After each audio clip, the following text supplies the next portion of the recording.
Olá para vocês de casa, uma ótima noite, tudo bem? Está no ar o Aparecida Debate para que você se informe e forme a sua opinião. Ao meu lado hoje, minha amiga Letícia Ramache. Lê, boa noite para você, tudo bem? Bem-vinda mais uma vez ao Aparecida Debate, viu? Boa noite, tudo certo, Eduardo? Boa noite para todos que nos acompanham. O Aparecida Debate de hoje vai falar sobre as políticas públicas de incentivo ao esporte. Às vésperas do maior evento esportivo do planeta, as Olimpíadas de Paris, queremos discutir o que a União, Estado e municípios têm feito para apoiar novos talentos e futuros campeões. Mais do que medalhas ou lugar no pódio, o programa desta noite vai trazer o verdadeiro sentido do esporte na vida das pessoas, fazer dele o esporte uma ferramenta de transformação social. E nesse primeiro bloco a gente vai conversar com o Kelvin Barcos, que é diretor do Instituto Athlon, que desenvolve o paradesporto no interior paulista nas modalidades esportivas para pessoas com deficiência física, visual e intelectual. A entidade é hoje referência nas 9 modalidades de iniciação e também de alto rendimento.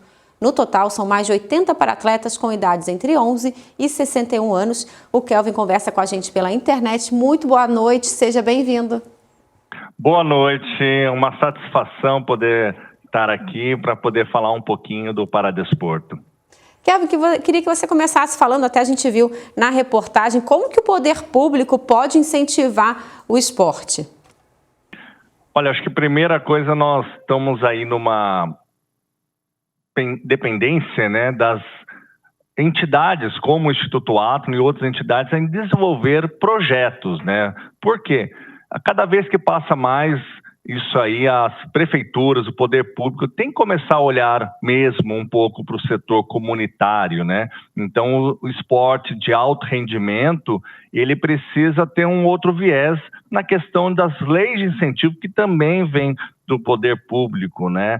E essa questão, esse viés que eu digo da verba direta, mas o poder público, a primeira coisa que ele pode ajudar é ceder os espaços. Então, cedendo os espaços para as entidades, isso aí já é um grande ganho.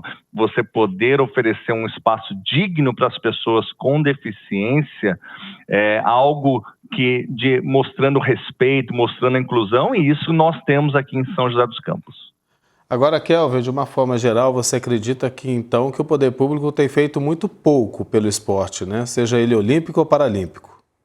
Olha, eu vou colocar aqui o sistema do Paralímpico, né? Eu não acredito que ele tenha feito muito pouco. Eu acredito que ele tenha feito bastante comparado com o que já fez no passado, né? E cada vez mais essa ajuda vem se aumentando. Nós pegamos aí cada vez mais municípios, tem a sua própria lei de incentivos. São José dos Campos é um exemplo, até muitas cidades do Vale do Paraíba e outras regiões vêm para São José dos Campos para aprender, para ter este modelo de lei de incentivo, saber como funciona o programa Atleta Cidadão. Então, nós temos aí também outros âmbitos, como o Estado e o governo federal, que também tem as suas leis. Então, hoje, uma entidade como nós, Instituto Athlon, nós conseguimos captar em todas as esferas, né? Na lei federal, através de imposto de renda, na lei do Estado, através do ICMS, e no municipal, através da destinação do IPTU e ISS. Isso graças ao poder público. Então, nós vemos cada vez mais as modalidades se profissionalizando, crescendo, tendo estrutura pelo apoio das empresas, claro, mas no poder público como a sua ferramenta para gerir, né? Kelvin, mas devido ao tamanho do Brasil, né, a quantidade de pessoas que a gente tem no país, as políticas públicas hoje ainda limitam, né, um pequeno número de atletas que podem participar, que têm esse incentivo. Isso poderia ser muito maior, não? Visto o tamanho da população brasileira? Sim, se comparado com o tamanho da população brasileira, nós vemos vários aí talentos, né, sendo desperdiçados por falta de apoio, sim, por falta de apoio do poder público e do poder privado. Mas, como eu mencionei aqui, cada vez mais o poder público vem dando atenção ao paradesporto, né? Então, o paradesporto, ele vem tendo um olhar muito digno até. Haja visto que no âmbito do Brasil nós temos 6 tipos de bolsa atleta, bolsa incentivo, né? Em São José dos Campos nós temos sua bolsa, no estado de São Paulo tem 2 tipos de bolsa, a Bolsa Talento, o Time São Paulo. O governo federal vem desde os atletas a nível nacional ao nível paralímpico. Então, o incentivo vem crescendo. Agora, recentemente, o ministro anunciou o aumento da Bolsa Atleta, do valor da Bolsa Atleta que estava congelado. E teve uma novidade muito grande, muito expressiva para o movimento da pessoa com deficiência, que os guias, os calheiros e os pilotos também vão receber essa Bolsa Atleta. Os guias são aqueles que correm junto com os deficientes visuais, os calheiros são os auxiliares da bocha paralímpica e os pilotos é quem dá a visão para os deficientes visuais do ciclismo. Eu quero seguir com você, Kelvin, justamente nessa linha aí que a gente iniciou para falar sobre o incentivo e o Bolsa Atleta, né? Que é um dinheiro que o governo repassa para os atletas para que eles possam treinar e se desenvolver na sua modalidade, né? A gente sabe que para chegar lá, em um esporte de alto rendimento, disputar uma Olimpíada ou uma Paralimpíada, é preciso muito treinamento, é preciso se investir muito na própria carreira, né? O Bolsa Atleta, ele é suficiente para atingir esses objetivos? O Bolsa, por si só, não é. Ele é aquém. Isso se a gente generalizar, né? Nós temos a Bolsa Pódio, por exemplo, do governo federal, que é um valor excelente, o qual, sim, é satisfatório para a pessoa se manter em alto rendimento para atingir um patamar de Paralimpíadas, campeonatos mundiais, né? Nós temos outros que são incentivo, e assim é entendido, o incentivo não é um custeio integral, né? Por isso que as empresas precisam começar a incentivar mais, as entidades principalmente, é uma carência muito grande que nós vimos entidades se qualificando para atingir, para obter certidões para que possam apresentar projetos, né? Como, por exemplo, na Lei de Incentivo Federal do Ministério do Esporte, eles aumentaram o valor para que possamos apresentar o projeto para conceder uma bolsa auxílio financeira, né, aos paratletas, o qual nós não temos visto entidades praticando isso, seja no Olímpico, seja no Paralímpico. Então, essa bolsa ajuda em muito. O esporte em si só, como alto rendimento, é muito caro. Então, não tem como uma única fonte manter o atleta em alto rendimento. Kelvin, queria que você falasse um pouco para a gente, toda a sua experiência aí à frente do Instituto Atlas, como que você vê o papel do esporte na transformação e na formação do cidadão, ou como ele ajuda no desenvolvimento de todo cidadão? Olha, o esporte, né, seja para a pessoa com deficiência ou sem deficiência, ele é um grande agente de transformação, como mencionou.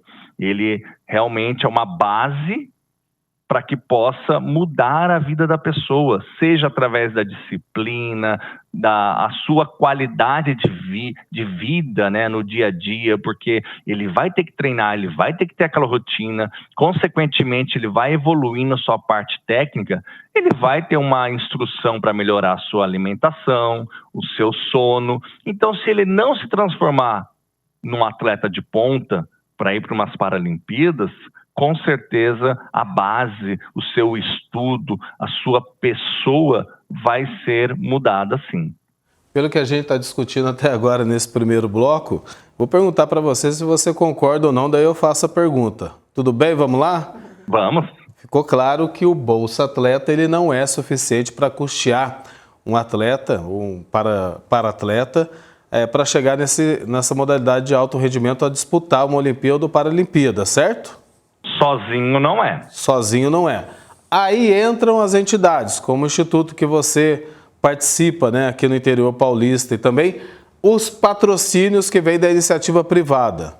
Como é que funciona essa parceria do instituto? Como é que o instituto atua para incentivar e para levar esses paratletas para uma grande competição como as Paralimpíadas? Perfeito. Nós, no Instituto Athlon, estamos na expectativa aí, dia 11 agora, vai ter a convocação dos atletas do atletismo, né? Nós, semana passada, tivemos a notícia que no goalball masculino nós vamos ter 3 atletas nas Paralimpíadas, goalball feminino 1, no ciclismo devemos levar 1, e estamos na expectativa no atletismo 8 pessoas, e eu também irei como chefe de delegação, né? Então, devemos inteirar 14 pessoas. E como que fazemos para poder manter e ter tantos atletas, né, indo para essas Paralimpíadas de Paris 2024? Nós temos a nossa base é a Prefeitura Municipal de São José dos Campos, o qual nos abre toda a porta para os espaços, porque sem espaço digno, nós não conseguimos desenvolver a modalidade.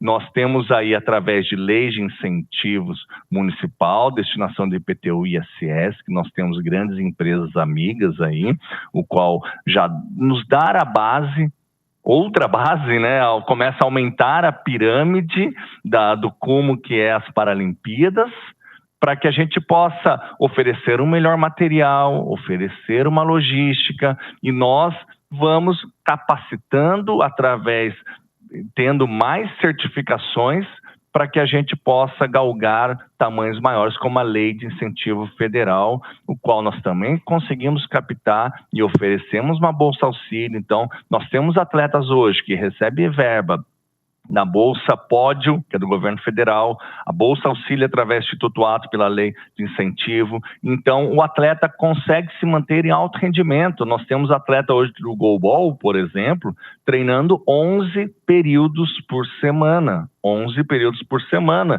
de segunda a sábado de manhã e tarde, segunda e sexta e sábado de manhã.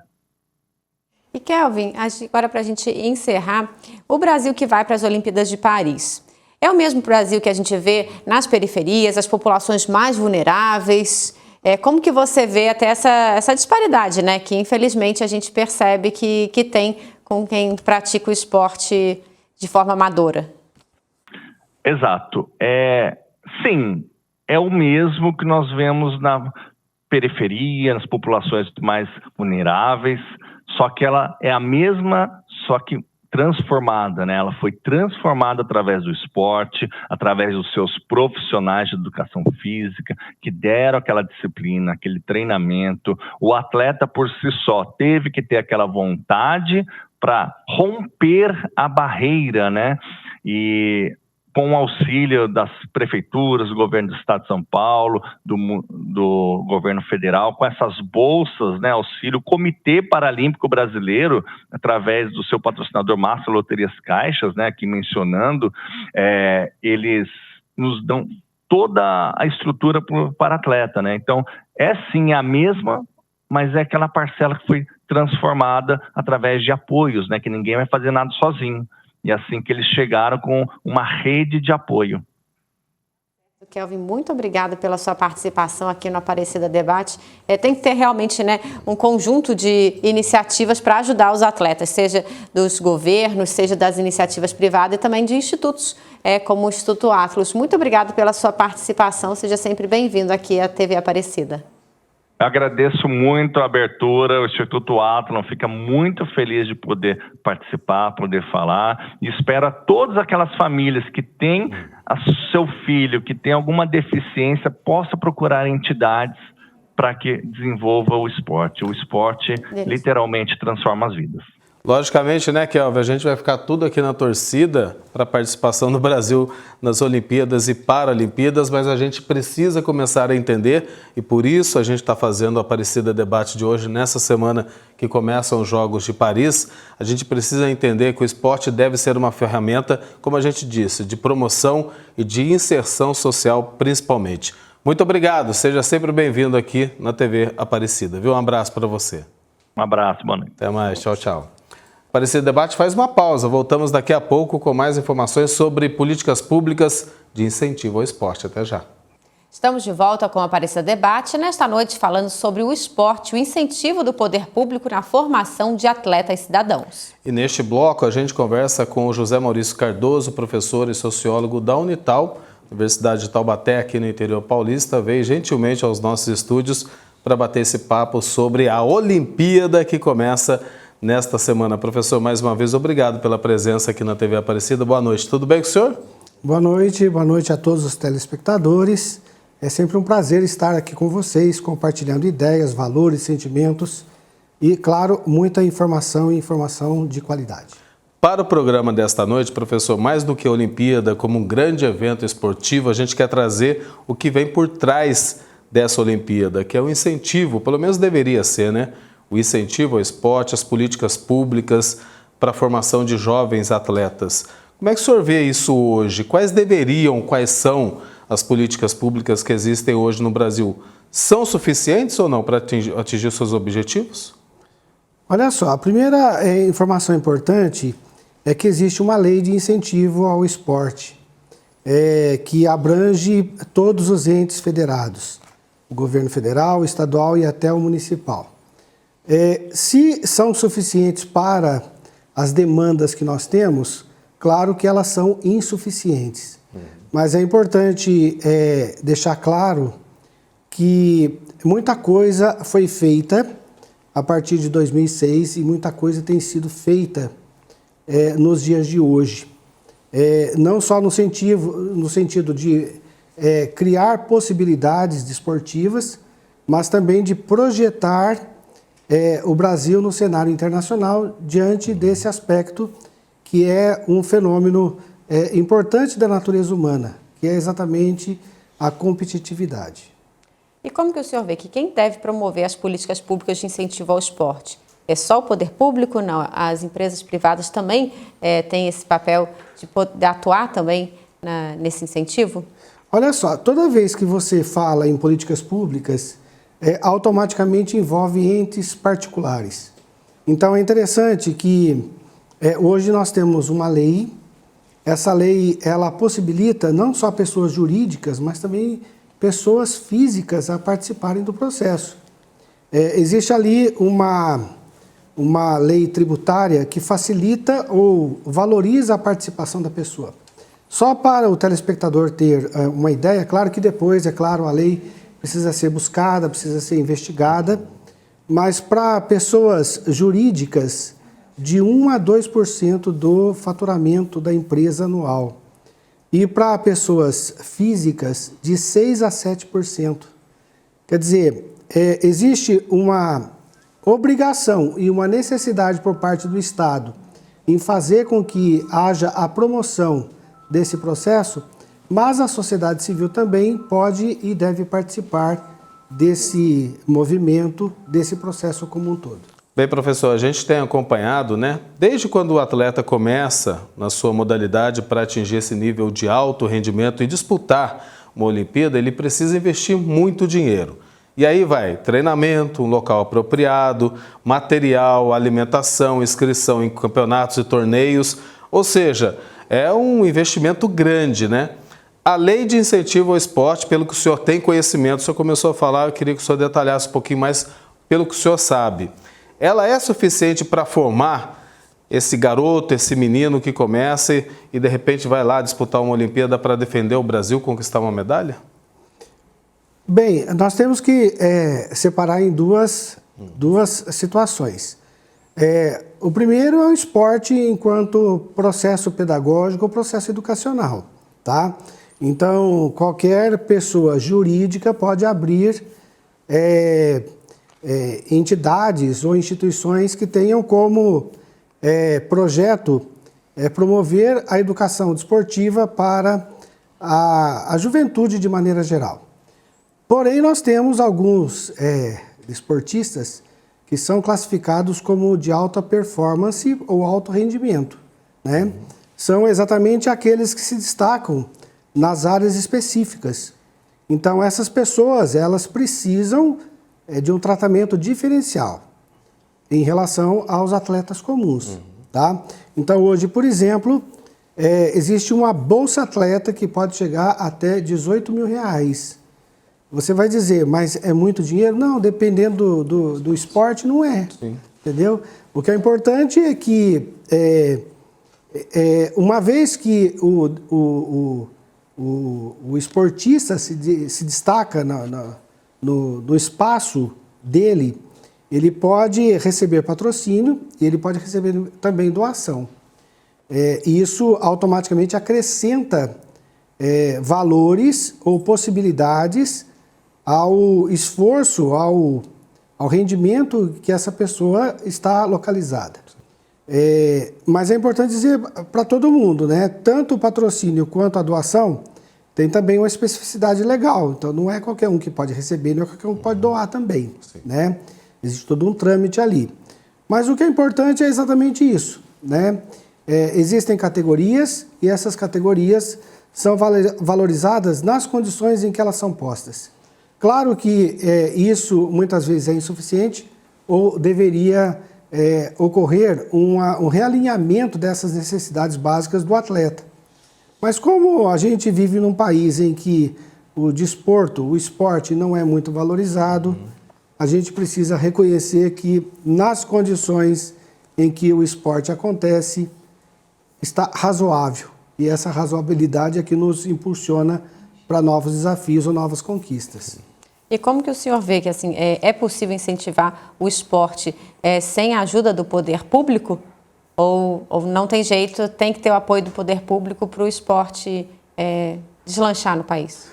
É uma pergunta interessante, porque no Brasil, se a gente começa a discutir em maior profundidade essas ações políticas, a gente chega à conclusão de que a iniciativa privada não existe sem Estado, né? O Estado, muitas vezes, é um grande provedor, um grande incentivador das iniciativas privadas. E não vai acontecer diferente no esporte, entendeu? Então, existem muitas instituições jurídicas patrocinando não só equipes, como também esportistas individuais, mas nós precisamos também da ação do Estado. Então, o Estado precisa estar o tempo todo não só atento à necessidade, mas também incentivando. Então, a gente percebe que, principalmente no esporte de alto valor agregado, sempre o Estado está ali por meio das suas fundações, por meio das suas empresas ali participantes do próprio mercado, como o caso do Banco do Brasil, Caixa Econômica Federal e assim por diante. O que a gente talvez precisaria ou precisasse olhar diferenciado são os esportes individuais. Os coletivos geralmente têm grande projeção social, mas os individuais não. E é aí exatamente em que ocorre uma falha sistêmica que precisa não só de reconsideração, mas também de reinvestimento por parte do poder público especificamente. Professor, me permita apimentar um pouquinho a conversa? Vamos lá? Os Jogos Olímpicos a gente acompanha, envolvem cifras astronômicas, né? Incluindo aí investimentos, mídia, mercado publicitário, público, patrocínios. Você acha, professor, que o maior evento esportivo do planeta, e agora acontece neste ano, se transformou em apenas um negócio? Triste realidade, porém, tem que ser confrontada, né? A Olimpíada foi criada exatamente na convergência desse espírito de pacificação, de pluralismo, de multiculturalismo humano. É a celebração daquilo que a humanidade de fato é. Porém, se observarmos mais atentamente, tudo aquilo que foi um dia celebrado como valor universal foi monetizado. Então, assim como acontece com vários outros empreendimentos universalizantes, a Olimpíada passa por isso. Então, como foi comentado com vocês, muitas vezes, durante os 4 anos de preparação, tanto o poder público quanto as entidades privadas se tornam ausentes, próximo à Olimpíada, ambos se aproximam de alguns esportes e financiam esses esportes. Então, acontece uma coisa meio esquisita, meio paradoxal.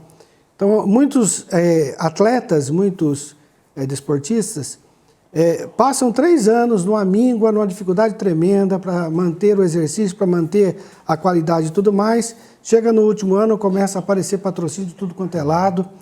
E, no fundo, a prática ou a celebração da Olimpíada acaba se tornando um momento de projeção, de propagação de valores que, infelizmente, nada tem a ver com a discussão colocada pela cerimônia, que é uma coisa fantástica, que acontece já há pelo menos 2000 anos, e nós hoje nos tornamos reféns de algumas marcas ou de alguns modelos de produção. É o que aparece, né? Que é o que eles exato. querem, né?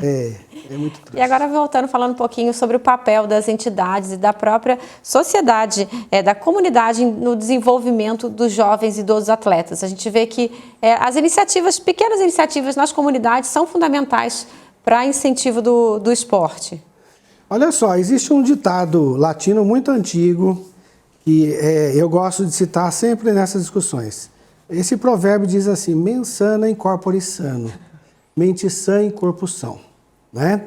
Então, a gente precisa entender que o ser humano, ele é uma complementação e essa parte, portanto, da qualidade de vida, da qualidade do pensamento é fundamental.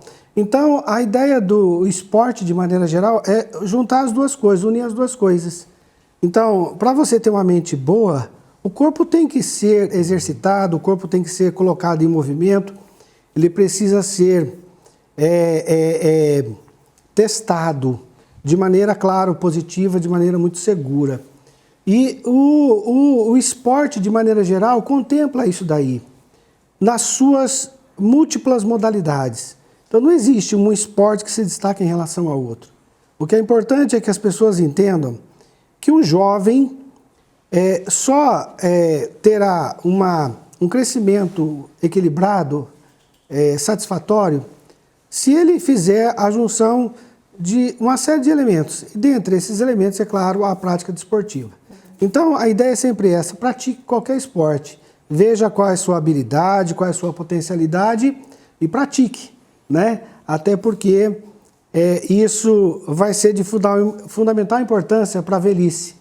Então, esse corpo jovem, ele já é uma antessala para a velhice.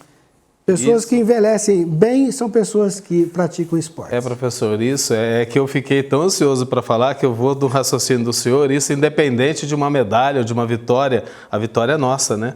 É a nossa saúde, é a nossa vida para a gente cuidar de si mesmo, né? Exato, né? O esporte, essa é a maior vitória. Ele agrega outras coisas, né? Como a sociabilidade, a parceria, a estratégia, a lógica, o sentimento de perda, o sentimento de vitória. Isso não tem medalha que pague, né?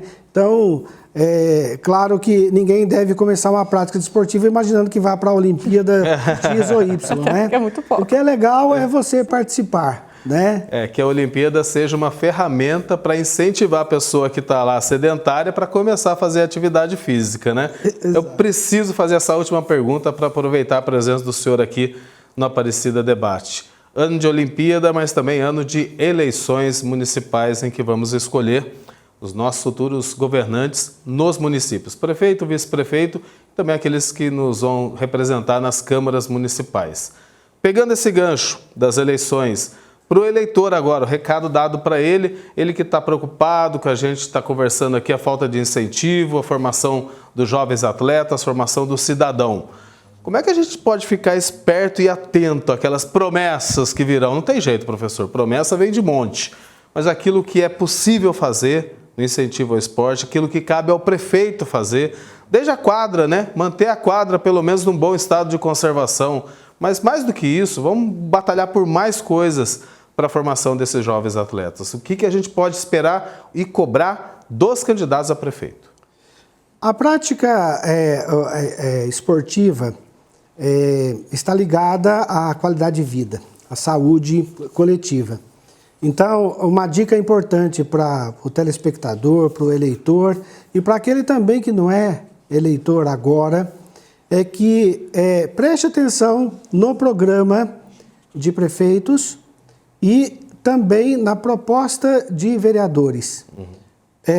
Para que essas promessas de campanha sejam cobradas posteriormente.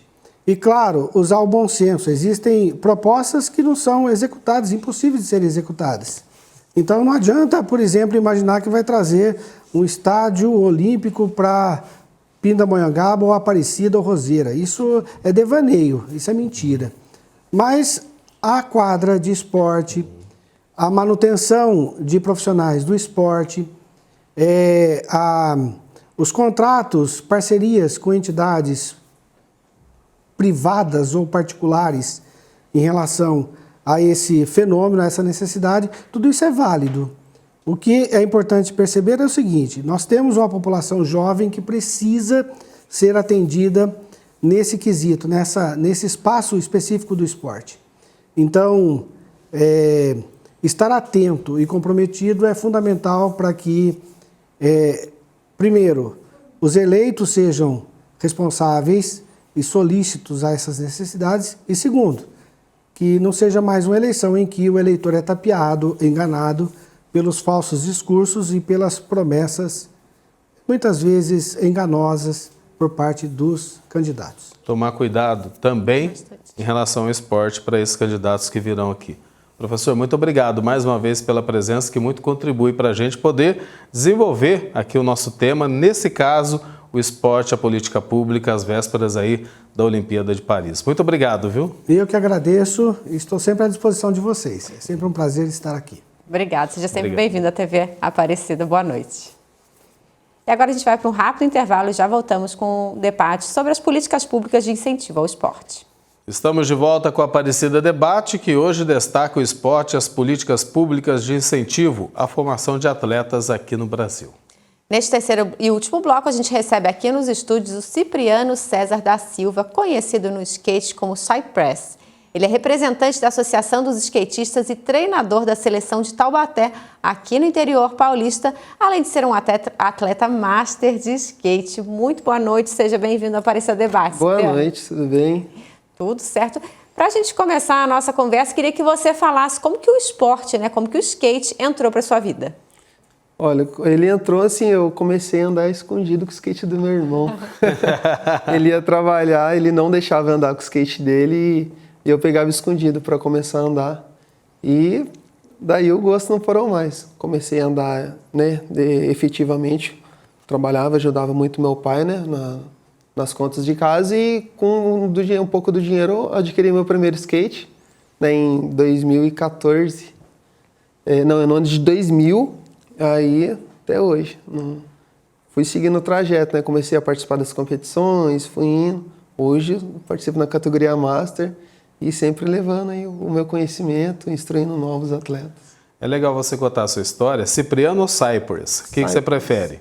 Pode falar Cipriano. Cipriano. Então vamos no Cipriano, que é mais fácil. Pode falar Cipriano. É legal você colocar a sua história, até porque se assemelha muito com de jovens atletas que também estão buscando, estão aí degrau por degrau tentando fazer a sua ascensão na sua modalidade da qual ele participa, A gente está falando da Olimpíada de Paris, começa nesta semana, porque ali é o auge, Isso. Ali o atleta alcança seu auge, mesmo só participando, mesmo que não ganhe medalhas ou vitórias, de participar da Olimpíada é uma grande conquista, Mas você, quando você começou, você está falando da sua experiência, você encontrou incentivo de alguém?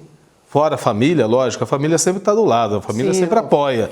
Mas incentivo da prefeitura da sua cidade, de alguma empresa da sua cidade, ou você teve que ser na luta mesmo, sozinho, junto com a família? Olha, no começo foi na luta, muitos anos na luta, Porque hoje, como o esporte ele, é um esporte olímpico já, então as coisas mudaram muito, Isso aí é o processo de evolução de qualquer outro esporte, Mas no começo eu sofri bastante, E assim, não tinha muitas condições, Então assim, sempre fazia muitas coisas, Ajudava meu pai sempre para ter skate, meus irmãos sempre me ajudavam também, inclusive esse que eu pegava skate escondido para andar.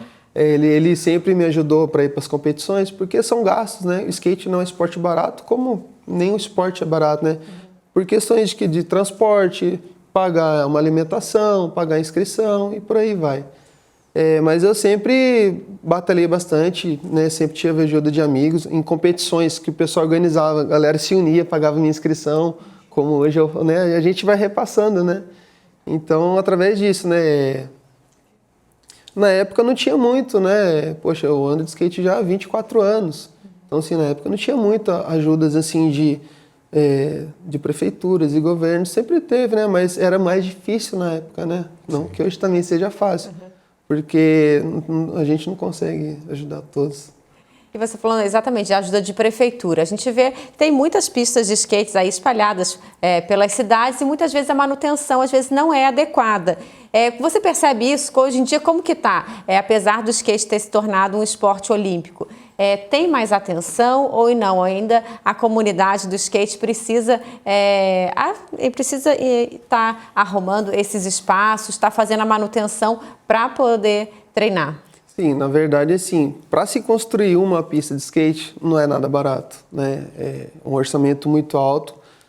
Para isso precisa-se de empresas que tenham conhecimento adequado para que se faça uma pista que seja skateável, né? E que seja realmente utilizável. E a manutenção, assim, acontece muito. O lugar que eu treino hoje, né? Teve todo esse processo de construção de pistas, né? Passou por várias etapas, orçamento e tudo mais. E hoje a pista nossa é a gente que cuida, né? A prefeitura muitas vezes ajuda, sim, né? Manda tinta, a gente trabalha porque, não falando de onde eu moro, mas isso no geral, porque todas as organizações, né, tem ali a pessoa que faz, né, tem aquela equipe que faz manutenção no geral, mas eles não têm o conhecimento específico. Então, sim, por isso, na hora de montar uma pista, precisa de uma empresa especializada que saiba o que esteja fazendo, né? E acontece muito, a gente vê notícias de pistas, não só no skate, né? Isso eu falo em todos os esportes. Tem que ter aquelas organizações que realmente sabem o que estão fazendo. E no caso de manutenção, as prefeituras ajudam, né? Não necessariamente, às vezes, do jeito que a gente precisa, não, mas eu falo muito que precisa também da população estar junto. Tem que ter um ganho dos dois lados. Porque é o que eu falei, tem um orçamento alto para se fazer e a gente que usa, por exemplo, eu cuido da pista que eu ando, se eu cuido lá, eu vou ajudar a manter, né? Não vou deixar se depredar, a gente tem que fazer, né? A gente faz os campeonatos que sempre voltado para isso, para manter as pistas, para elevar as crianças, né, cada vez mais, trazer mais competidores e assim diante. Agora, eu queria lembrar aqui, né, Cipriano, o skate entrou para o programa olímpico, lá foi em Tóquio, 2020. Quanto tempo, né? Até porque a origem é da década de 1920 nos Estados Unidos. Demorou muito tempo. Como é que foi ver agora a modalidade representada em uma Olimpíada? Olha, isso daí acho que quem que não gostaria de ver um esporte sendo representado, né? Acho que dentro de competições, eu acho que esse é o ponto mais alto, né? O skate, ele sempre teve muitas participações em competições grandes, né? Como X Games, por exemplo. Então, assim, e é muito legal isso acontecer, porque a gente consegue trazer um pouco o que é a essência do skate, que é aquele companheirismo, né? Diferente, assim, de um futebol, não fazendo comparativo, mas, por exemplo, um time sempre está torcendo para o outro perder. No skate, não. O skate, todo mundo torce para todo mundo acertar. Porque isso faz subir cada vez mais o nível de competitividade ali. E você vê que essa questão, assim, o skate ter se tornado um esporte olímpico incentivou mais, você viu que depois disso teve um aumento na procura por skate, tanto para os meninos, meninas para andar de skate também, isso alavancou o esporte? Com certeza, né? É o famoso fadinha, né? Fadinha de skate, que... né, apesar da pouca idade, né, e já logo no primeiro foi assim, estourou, né, foi ouro e depois disso aumentou muito a procura, né. Hoje eu estou na frente de um projeto, né, que é a equipe de skate de Taubaté, até foi por conta disso, né, a gente conseguiu que virasse esse projeto, né, fui convidado a participar e trazer novos atletas. Então, assim, tem as escolinhas em todas as cidades, tem as escolinhas, tem as ONGs, né, tem as instituições que sempre estão auxiliando, então aumentou sim a procura, né? Agora, bacana que você está falando da sua experiência pessoal e pode também trazer para a gente um pouco daquele jovem garoto que está começando hoje, por exemplo, no skate, como você começou lá atrás. Como incentivar esse jovem a não desistir do seu sonho? De um dia representar, por exemplo, o Brasil em uma Olimpíada, no skate ainda por cima, né?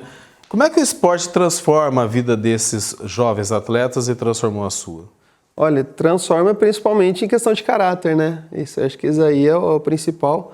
E é muito da união. Por exemplo, tem muitos jovens que começam e não têm muitas condições financeiras. Aí, se eu for trocar uma peça de skate que ainda tem um uso bom, que normalmente a gente troca, quem tem os atletas que são de alto rendimento já trocam a peça constantemente, sempre tem que estar em bom estado. Então, essas peças a gente sempre consegue estar repassando, doando. Então, os atletas que têm uma condição financeira, né, um pouco mais difícil, a gente vai ajudando dessas formas. Então, como eu falei, tem as escolas sociais, tem os projetos sociais que a gente vai trabalhando, vai auxiliando, e onde que a gente vê que é aquele atleta que realmente quer puxar para o lado de competitividade. Tem os atletas que simplesmente fazem um rolê, né? Ele quer, né, ser um atleta e não um competidor. Hoje tem atletas que representam marcas, que representam instituições que não estão nas grandes competições, mas são atletas que têm um rolê diferenciado, né, com o que a gente fala, que representa o estilo do skate, o estilo de vida, o jeito que anda. Então, sim, são várias as vertentes, né? Então, através disso, né, como hoje a gente tem um projeto que tem uma equipe, tem instituições, tem ONGs que ajudam, né, que recebem ajudas de empresas, e a gente vai trabalhando dessa forma, né? Queria que você falasse um pouquinho justamente desse projeto que você desenvolve em Taubaté. Você está à frente da equipe da cidade de skate, mas você também tem um projeto na cidade que, não sei, trabalha com crianças também? Isso, esse projeto, ele é da Secretaria de Esportes, né? Então, eu sou voluntário nesse projeto, não é meu, né? Eu sou voluntário lá. E a Mariana Benaton, que é a professora que é responsável, né, por essas aulas. E a criança, quando ela tem interesse de, né, conhecer o esporte e se aprofundar nisso, é onde que a gente direciona a professora Mariana, ela explica como que funciona, tem os dias e aulas certo. Aí ali a gente vai começar a trabalhar, né, as manobras básicas, trabalhar o básico de skate, para ir tendo processo de evolução e para ver se a criança realmente quer fazer aquele for fun, ou se a criança quer realmente entrar pro lado de competitividade, participar de competições, é onde que a gente vai instruindo. Agora é interessante isso, seu trabalho com as crianças, né? Porque você está lá na semente do nosso esporte no futuro, né? Como é que essas crianças dependem do apoio principalmente da família, né? A gente falou lá no começo da conversa com você como é que a sua família foi importante, mas agora ampliar para todas essas que você acompanha lá no Instituto. Como é que elas dependem, até que ponto que elas dependem dos seus pais, dos seus parentes, dos seus amigos para se desenvolver também no esporte? Não, isso é muito importante. Apesar do skate ser um esporte individual, quem que anda sozinho, né? Não é um esporte que a gente junta duas equipes e compete uma contra a outra. Mas no caso de um amigo, se você tem um e mais um amigo, um acaba andando mais que o outro e isso acaba um fazendo o outro elevar. Né? A família é muito importante, porque está ali presente, está dando aquele apoio moral, né? Realmente está a família junto. Que atleta que não gosta de executar uma manobra ou um jogador de futebol que faz um gol e vê que o pai, a mãe e o irmão tá ali vibrando, né? Isso é muito legal. Então, assim, a gente vê muito por esse lado que, assim, fortalece muito, né? O atleta, ele vê que realmente tem um suporte tanto familiar quanto os amigos que ajudam, como eu falei, que às vezes juntam os amigos e ajudam numa inscrição ou ajudam num comprar uma peça nova ou doa. Aí puxando mais pro lado, assim, né, de competitividade, até falando da Raíssa Leal, que é uma atleta hoje que é ícone, né? Hoje ela é uma das melhores skatistas mundiais, não é só Brasil. Então, assim, ela é uma das atletas que veio lá de Imperatriz do Maranhão. Então, assim, não é um lugar que tem um skate forte, e porém ela teve muito esse suporte de família, dos parentes sempre estar ajudando financeiramente, ajudar a ir para as competições, para os campeonatos, né? E, então isso estruturou a base dela e ela está onde está hoje. Então esse é o exemplo mais vívido que todo mundo vê, né? Que é o efeito fadinha, assim, né? Exatamente, é mostrar que tendo força de vontade, tendo treino, disciplina, é possível chegar aonde quer, levar o esporte mesmo para a vida. Isso, com certeza. E não necessariamente a pessoa ela vira um profissional, né? Atleta profissional, mas aí tem as pessoas que chegam a uma certa idade, vivem dentro, como hoje eu, né? eu busquei o profissionalismo, mas daí tem as fases da vida, né? Eu casei, fiquei um tempo sem andar de skate, voltei, né? E hoje eu instruo novas crianças, treino novos atletas, né? Sou voluntário no projeto social. Tem outros que abrem loja de skate, né? Viram um personal trainer, né? Que nem a nossa equipe tem o Thiago, que é o nosso personal, que também era skatista e hoje ele está na área de educação física. Então, sim, são várias, né, as vertentes. Tem os que abrem as empresas, né? Sim, perfeito. Para a gente finalizar rapidinho agora, porque o nosso tempo está no final, o que seria do Cipriano sem um skate na vida dele? O que seria do Cipriano sem skate na vida? Cara, seria o mesmo Cipriano, né? Eu sempre, tudo que eu faço, eu sempre procuro fazer com o maior carinho e com a maior dedicação, né? Hoje eu estou dentro do esporte, formado em marketing, né? Estou buscando agora a minha nova formação, né? Dentro do esporte, né? Para cada vez abranger mais.